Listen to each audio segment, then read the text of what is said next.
Guam. At 0400 local, the largest fuel depot in the U.S. military went black. Stay with me, because this is not a story about one explosion. This is about the blueprint of logistical decapitation. To understand what just happened, you have to understand the tyranny of distance. For 70 years, American power here rested on a single piece of sovereign territory.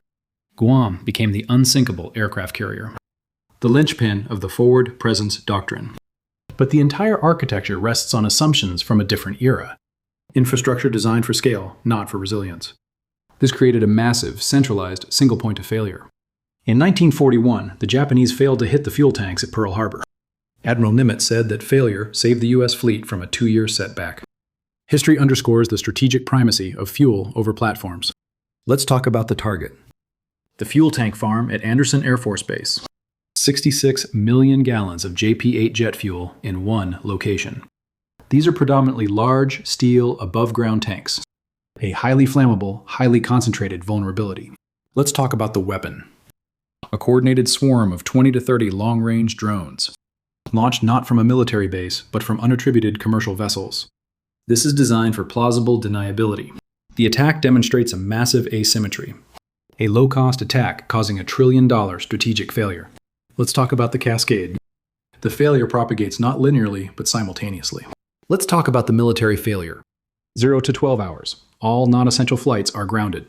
The B-52H Stratofortress consumes 3,300 gallons of JP-8 per hour. A single 12-hour mission for 4 bombers needs over 150,000 gallons. With the depot burning, that math becomes impossible. The continuous bomber presence mission is operationally dead. 12 to 48 hours, the second-order catastrophe begins. The critical aerial refueling fleet is grounded. A single KC-135 can offload 30,000 gallons of fuel.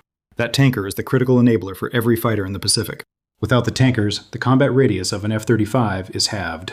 Fighter jets cannot reach contested airspace near Taiwan. They cannot reach the South China Sea. The power projection map of the Western Pacific is instantly redrawn. 48 hours and beyond, the island becomes a liability. The unsinkable aircraft carrier is operationally sunk. Guam is no longer a hub to project power from. It is a garrison to be defended.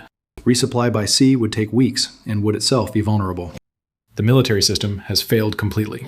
Let's talk about the economic failure. The paralysis of the region's security guarantor triggers a crisis of confidence. The Joint War Committee of Lloyd's of London reassesses risk. These waters could be declared listed areas. Not a military designation, an insurance one. This means marine insurance premiums for any vessel skyrocket. The cost of shipping raw materials to Japan and South Korea. The cost of shipping finished goods from China.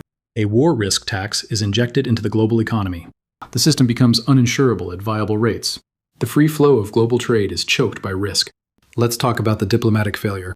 The physical inability to project power shatters defense treaties. Allies like Japan are forced into a brutal, immediate calculation. Allies like South Korea and the Philippines must do the same. The question is simple. Can America meet its obligations? If the U.S. cannot generate sorties from Guam, the answer is no. The credibility of American security guarantees evaporates. Deterrence is not about having weapons. It is about believed capability. The burning depot is irrefutable proof of compromised capability. This forces allies to hedge. They may seek accommodation with other regional powers. The attack creates a power vacuum that diplomacy cannot fill. The decades-old security architecture unravels. The central revelation is not that Guam is vulnerable. The revelation is why it is vulnerable in this specific way. The structural flaw was a load-bearing assumption from a previous era. The assumption, logistical nodes are secondary targets. This attack exposes logistics not as a support function, but as the center of gravity. The fuel tank is the load-bearing wall of the entire Pacific defense structure. The adversary did not attack the building. It performed a structural demolition. In 21st century warfare, there is no rear area. Here's what the attack on Guam means from this morning forward. It means that every strategic assumption must be re-examined. It means that vulnerability is not just about firepower, but about architecture. It means the age of the sanctuary base is over. It means the math has changed. Depletion is now a primary weapon of war. It means the credibility of alliances is a function of logistics. A promise to defend is worthless without the fuel to respond.